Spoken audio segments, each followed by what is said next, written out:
కవిత జైలుకు వెళ్లడం ఆమె చేసుకున్న కర్మ కాదా? ఎంపీగా ఓడిపోవడం, ఇప్పుడు వెన్నుపోటుదారులాగా మిగిలిపోవడం ఆమె చేసుకున్న కర్మ కాదా?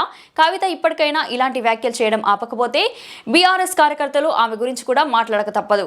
నిజామాబాద్లో చెల్లని రూపాయి మెదక్లో ఏ రకంగా చెల్లుతుంది? ఈరోజు మెదక్లో 7 స్థానాలను గెలిపించుకొని హరీష్ రావు గారు ఈ జిల్లా ప్రజల మనసుల్లో నిలిచినటువంటి వ్యక్తి. మరి కర్మ అని మాట్లాడుతా ఉన్నావు. నువ్వు జైలుకు వెళ్ళటం నీ కర్మ కాదా? మరి నువ్వు ఎంపీగా గెలవకపోవటం నీ కర్మ కాదా? ఇప్పుడు వెన్నుపోటుదారురాలిగా మిగిలిపోవటం నీ కర్మ అని మేము అనుకోవటం తప్పేం కాదు. నువ్వు ఎవరు వదిలిన మానవో మరి ప్రజలకు అందరికీ అర్థమవుతా ఉంది. ఎట్టి పరిస్థితుల్లో ఈ సమాజం నిన్ను క్షమించకూడని తప్పులు చేస్తా ఉన్నావు. మరి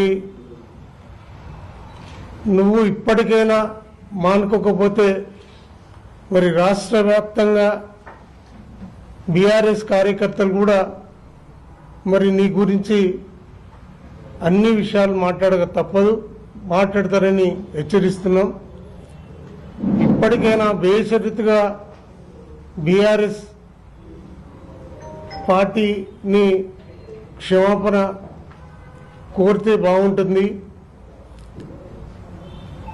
ఈరోజు నువ్వు ఏ అడుగేసినా మొత్తం బీఆర్ఎస్ పార్టీకి నష్టం వాటిల్లేటట్టుగా చేస్తా ఉన్నావు. ఈరోజు నువ్వు చేసే ప్రతి చర్య కాంగ్రెస్కి, రేవంత్ రెడ్డికి అనుకూలంగా ఉండి మరి రేవంత్తో నీ వ్యాపార లావాదేవీలు సక్రమంగా ఉండేందుకు మరి ఆ బంధాన్ని అట్లనే కాపాడుకో.